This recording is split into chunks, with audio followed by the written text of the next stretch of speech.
From inception through 1990 was that rocket ship to success.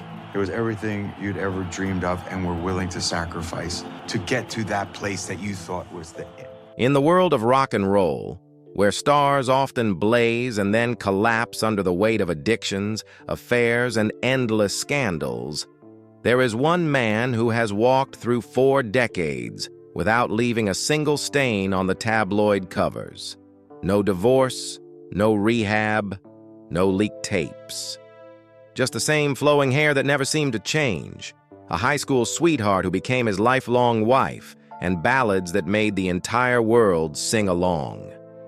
Jon Bon Jovi, the emblem of MTV's golden era, lead singer and founder of the band Bon Jovi, not only survived the glory days of rock, but also managed to preserve his moral footing in an industry built on rebellion.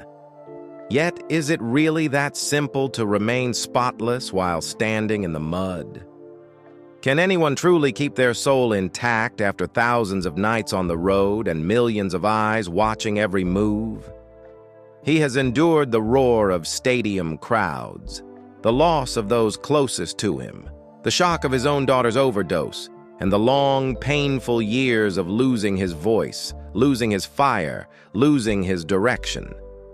But instead of letting it all drag him down, Jon chose to remain standing, quietly embodying a kind of honest rock that is slowly going extinct. This is not just the story of a star. It is the journey of a man who kept his heart intact amid screaming crowds, held on to his family in a world of broken homes, and stayed true to himself when the world demanded he become something else. Early life. Jon Bon Jovi was born on March 2nd, 1962, in Perth Amboy, New Jersey, under the name John Francis Bon Jovi Jr. He grew up in Sayreville, a small industrial town where the long, dragging winters seemed to cast a gray shadow over youthful dreams. His family wasn't poor, nor were they particularly well off. What Jon remembered most was not material hardship, but a quiet loneliness in a community where everyone was preoccupied with work and personal emotions were often placed behind responsibilities. Both of Jon's parents had served as Marines. His father, Jon Bon Jovi Sr., opened a small barber shop after leaving the military. His mother, Carol Sharkey, worked as a hairdresser and at one point studied acting, carrying with her a rare spark of artistic imagination. It was Carol who first recognized the unusual fire in her son. She often told him, "If you don't believe in your dream, no one else will." That phrase became a compass Jon carried with him, even when he would later stand before tens of thousands of fans. In school, Jon was the quintessential rebel. He hated classrooms, homework, and rigid commands. During dull history or math lessons, his mind wandered into melodies forming in his head. These weren't extravagant dreams of wealth or fame, but simple visions of a lit stage where he could sing and do exactly what he wanted. At 13, Jon bought his first guitar with his modest savings. From then on, his life revolved around his garage, filled with the smell of gasoline and the scratchy sound of guitar strings. By 16, he was sneaking into local New Jersey bars to perform, even though he wasn't old enough to legally enter. He carried his guitar through back doors, playing for audiences who sometimes barely looked up. Yet it was there that Jon learned the most important lesson: how to capture the attention of a room full of strangers. There was no manual, no teacher, only instinct, and those rainy nights when he left the bar humming new melodies to himself. A turning point came when Jon gained access to New York's Power Station Studios, one of the most renowned recording spaces of its time, through his cousin, Tony Bon Jovi, a co-owner. Jon wasn't there as an artist, but as an errand boy, cleaning floors, coiling cables, brewing coffee. For him, that was enough.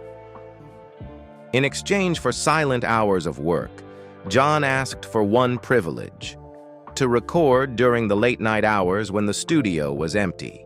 And one such night, Runaway was born.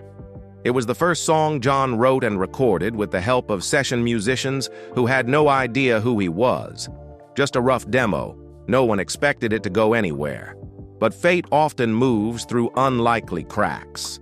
A DJ at WAPP-FM, a local radio station, stumbled upon the tape and decided to give it a spin. Within 24 hours, thousands of New Jersey listeners were asking, "Who's this curly-haired kid?" At the time, Jon was still living with his parents, not yet 20, without a steady band, and with no clear vision of where his career would go. But with a single song, he stood at the threshold of something far larger than himself, something no classroom could have taught. Runaway was more than a track. It was the ticket that turned John Francis Bon Jovi Jr. into Jon Bon Jovi. Early career. Runaway was not the result of a powerful record label push, nor a discovery through secret industry connections. It began as an anonymous demo, recorded late at night by Jon Bon Jovi, at the time just a studio janitor at Power Station in New York, during stolen hours when the rooms were empty. He had no permanent band, no long-term plan. All he had was his voice, a few friends helping with the recording, and the belief that if luck was on his side, one day his music might be heard beyond the four walls of the studio. Then something strange happened. A DJ at New Jersey's WAPP-FM stumbled upon Runaway and decided to give it some airtime. Within weeks, the song was spreading across New Jersey and soon found its way to other East Coast stations. Listeners started asking, who was the singer behind this mysterious track? Yet Jon was still a complete unknown, without a band, without backing, and even his real surname, Bon Jovi, felt too long and hard to remember. He knew that if he wanted to turn this small chance into a real career, he had to build a band. Jon quickly sought out companions.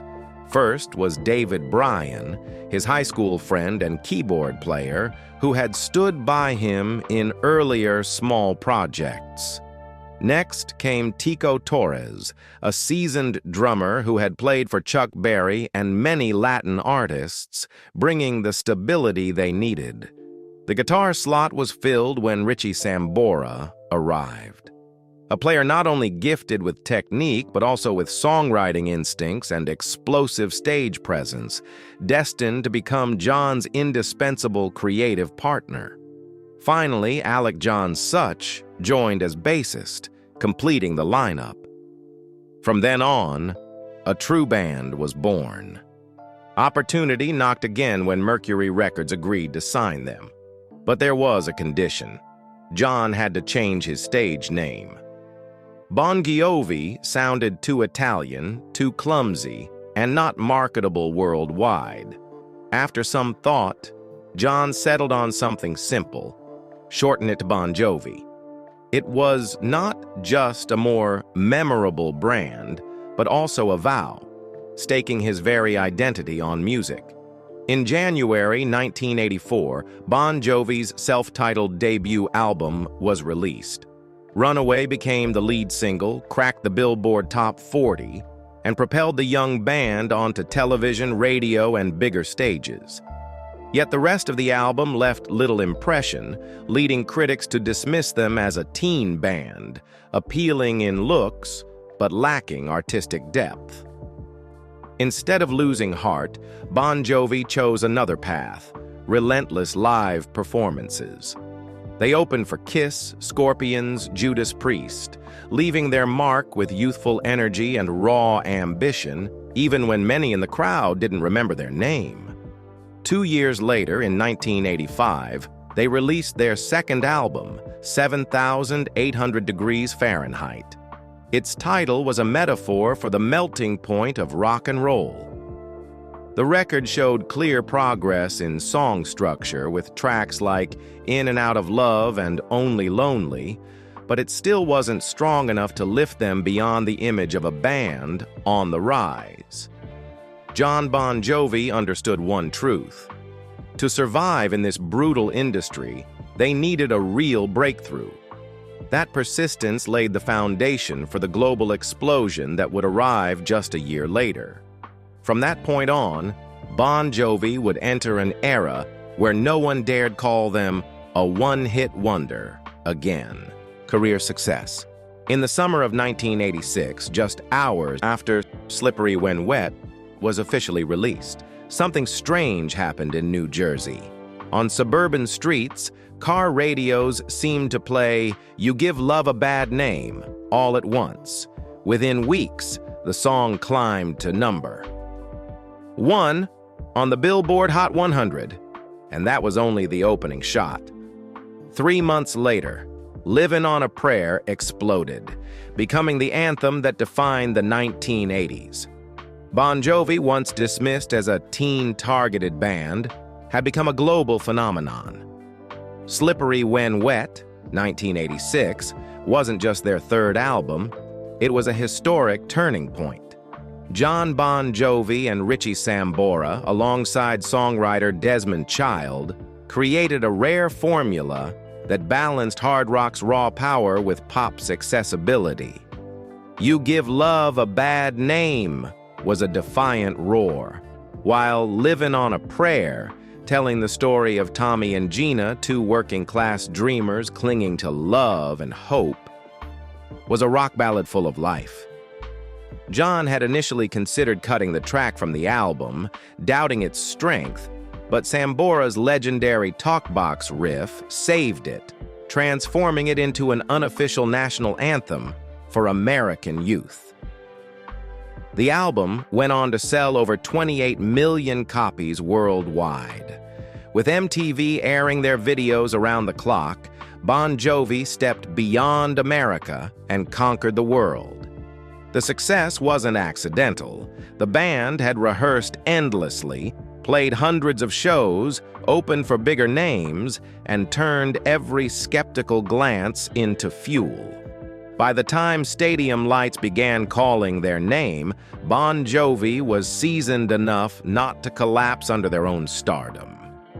Jon, with his wild hair and leather jackets, wasn't the image of a destructive rock star, but rather of a man singing about loyalty and perseverance, qualities that made millions, especially young women, see him as an icon. In 1988, Bon Jovi returned with New Jersey. It was not just a follow-up, but proof they weren't a fluke. The album set a record. 5 singles in the Billboard Top 10.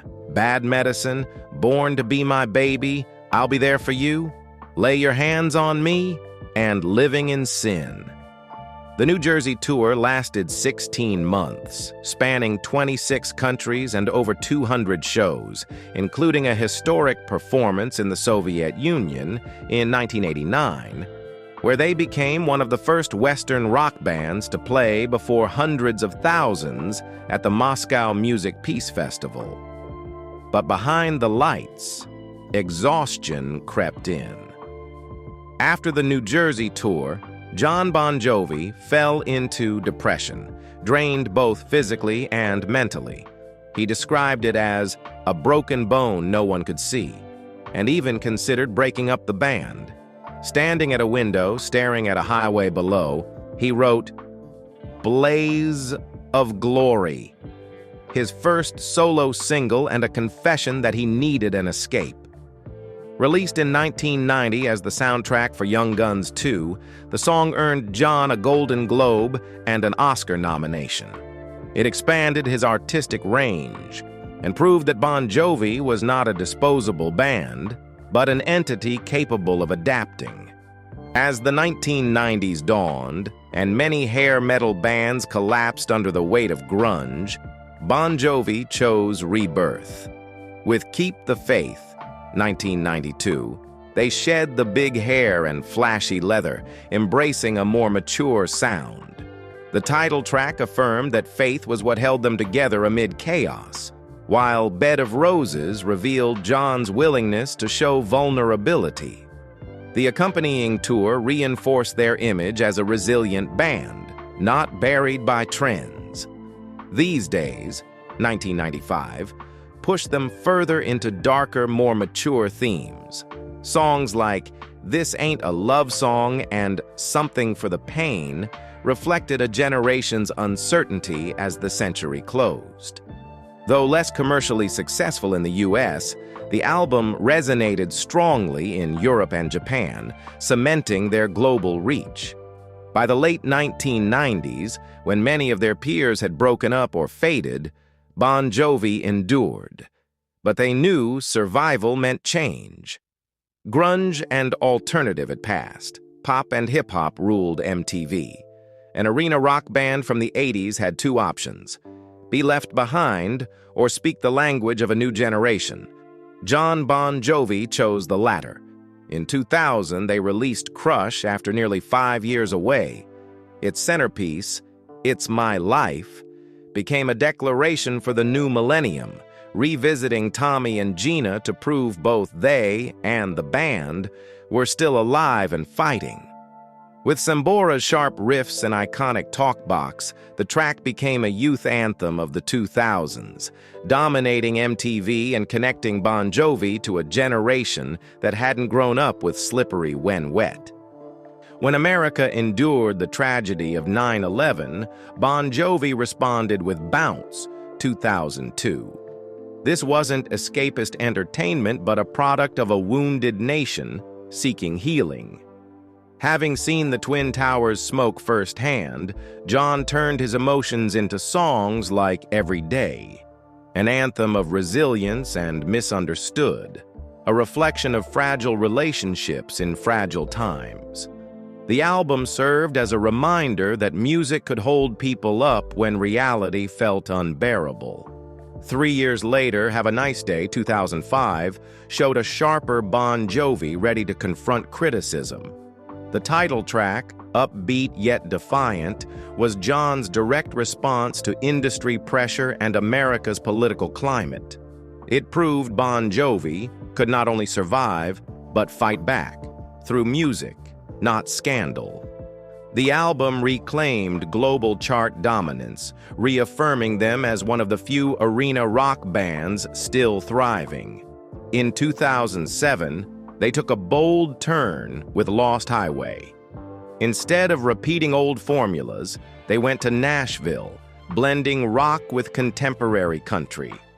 For many fans, it was a surprising move, but it reflected their desire to expand their reach. Unexpectedly, it worked. The album debuted at number 1 on the Billboard 200, proving Bon Jovi could enter a new genre without losing their essence. Their peak in this era was The Circle, 2009. Amid the global financial crisis, when millions lost jobs and faith, Bon Jovi released We Weren't Born to Follow, a rallying cry for perseverance. The album felt like a manifesto. They weren't making music just to exist, but to continue being a voice for resilience. By the 2010s, Bon Jovi was among the rare rock bands still standing strong after 25 years. Yet instead of resting, they kept recording, touring, and filling stadiums worldwide. In 2010, they released Greatest Hits, compiling classics with 2 new tracks, What Do You Got and No Apologies. It topped charts globally, proving their appeal stretched across old fans and new listeners alike.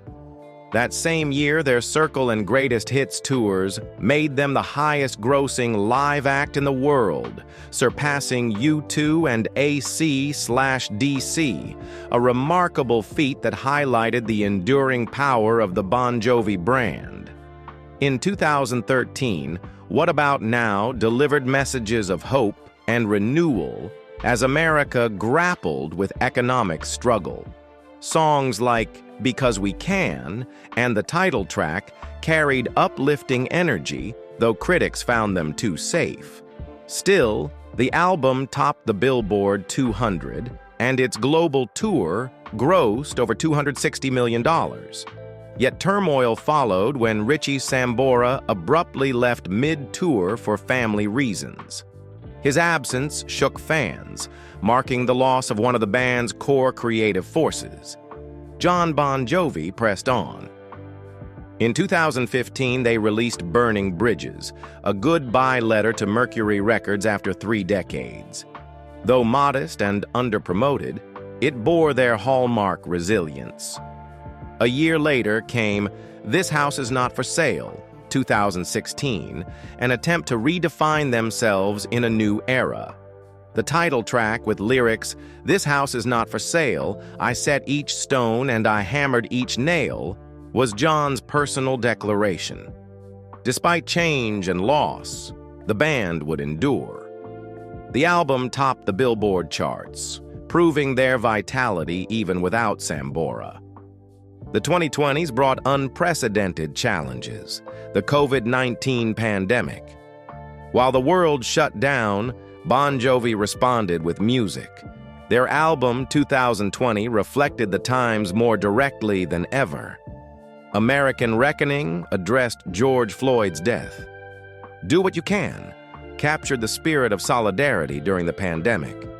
Limitless encouraged resilience amid chaos. Recorded largely at Jon's home, the album was raw and unpolished, but it was brave, a portrait of a band bound to its era. In recent years, Bon Jovi has slowed down album releases but continues touring, each show reaffirming their unbreakable bond with fans worldwide. In 2018, they were inducted into the Rock and Roll Hall of Fame, reuniting with Richie Sambora for a rare, emotional performance that left millions in tears. It was not just recognition, but confirmation. Bon Jovi had carved their name into history. Across nearly 4 decades, from the secret late-night recording of Runaway to the socially charged 2020, Bon Jovi has never been just another rock band. They are a testament to endurance, to change without losing soul. From the first talkbox riff of "Livin' on a Prayer" to the aching honesty of "Do What You Can," their journey is not only about music, but about human strength in the face of time and adversity. Bon Jovi has never officially broken up. Through losses, like Alec John Such's departure in 1994 or Sambora's shocking exit in 2013, they've carried on. For Jon, this was never just music. It was life itself. His true success is not measured by record sales, but by the fact that Bon Jovi has become a timeless symbol, keeping the beat of faith alive from the 1980s into the 21st century. Personal life: Jon Bon Jovi, the man who stood on stage with soaring vocals, flowing hair, and the confidence of a rock frontman, was, in everyday life, almost disarmingly gentle. He was never the archetype of the rebellious rock star with fleeting affairs or notorious scandals.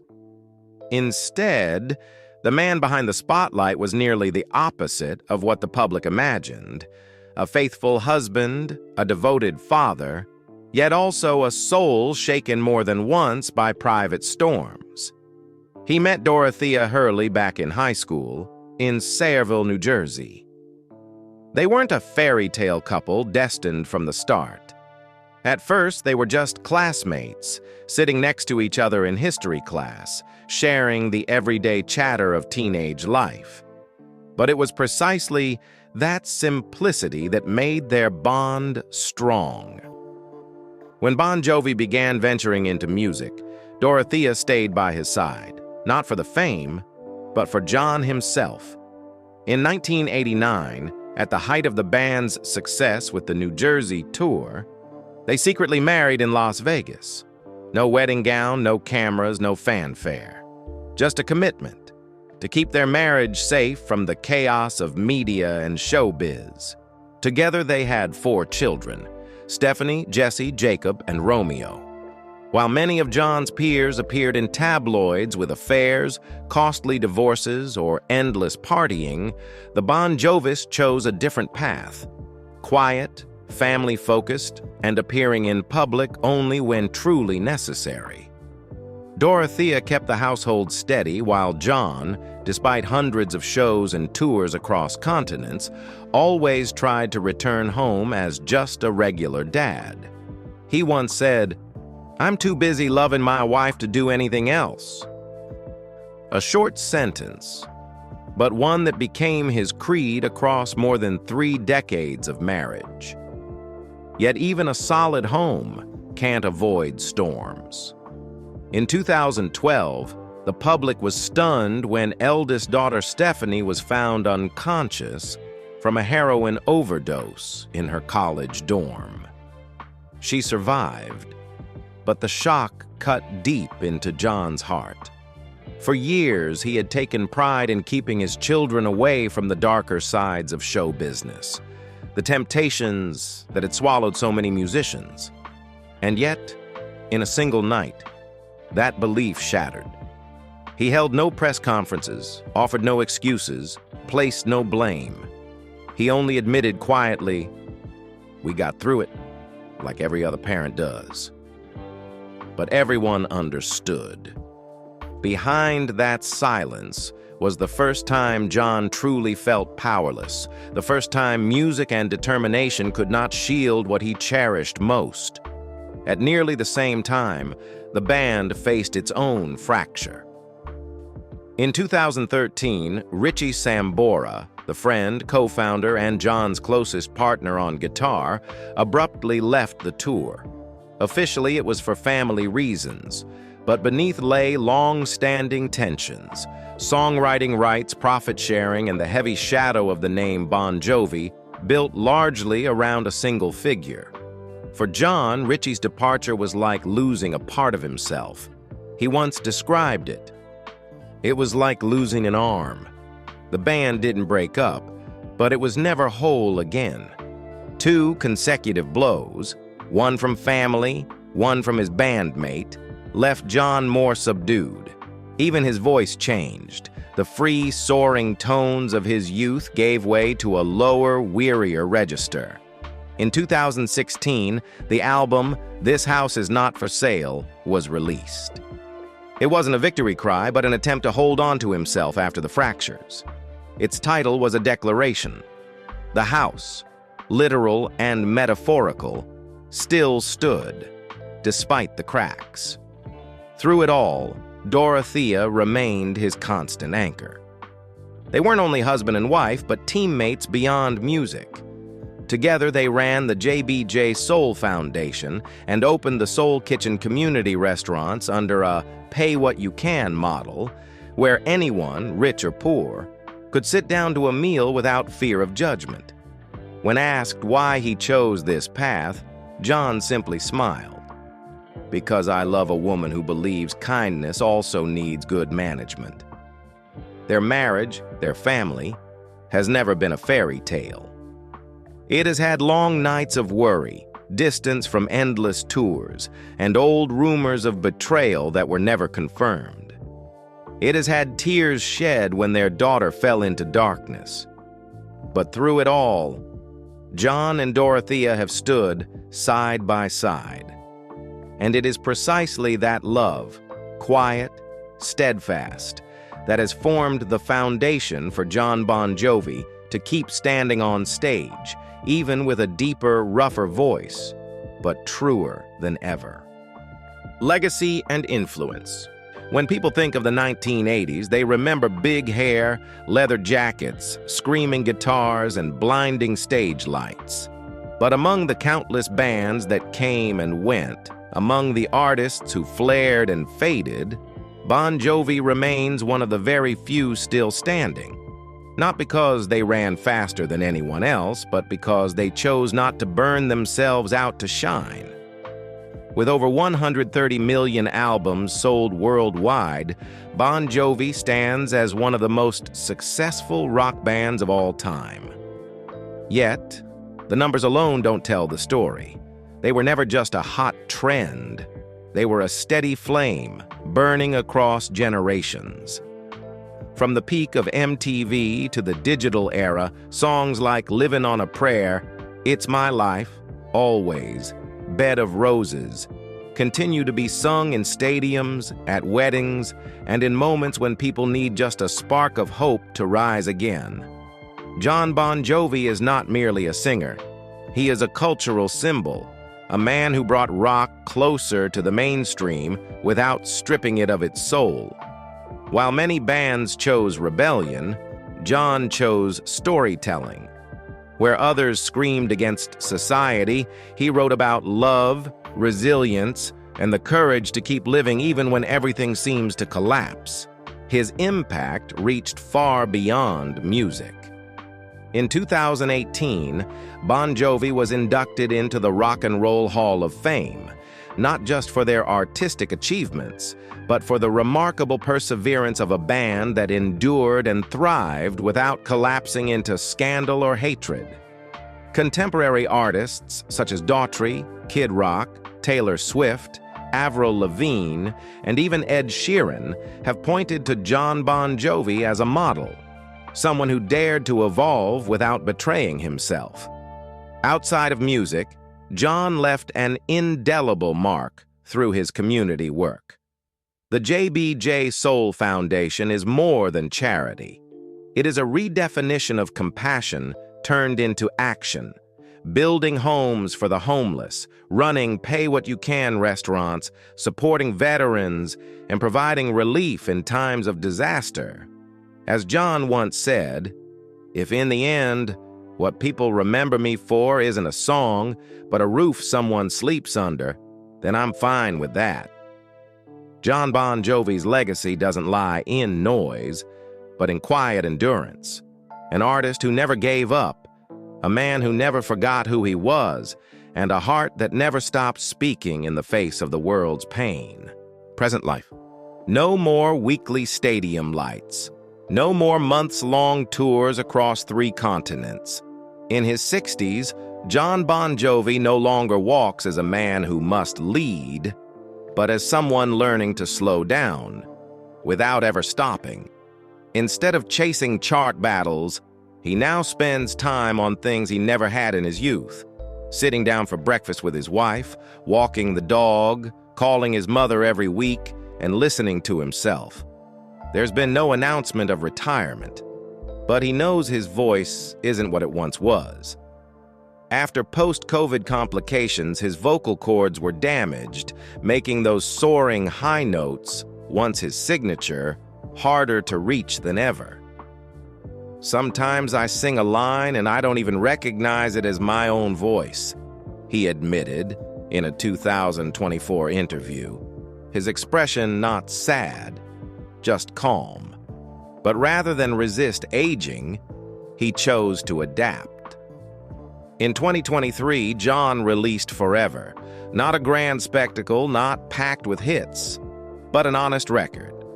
A collection meant for longtime listeners, and for himself, a man who no longer needs to scream to be heard.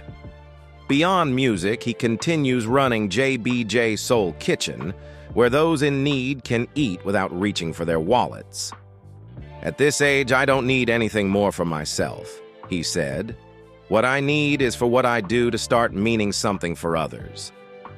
On social media, he isn't loud. No gym selfies, no yacht displays.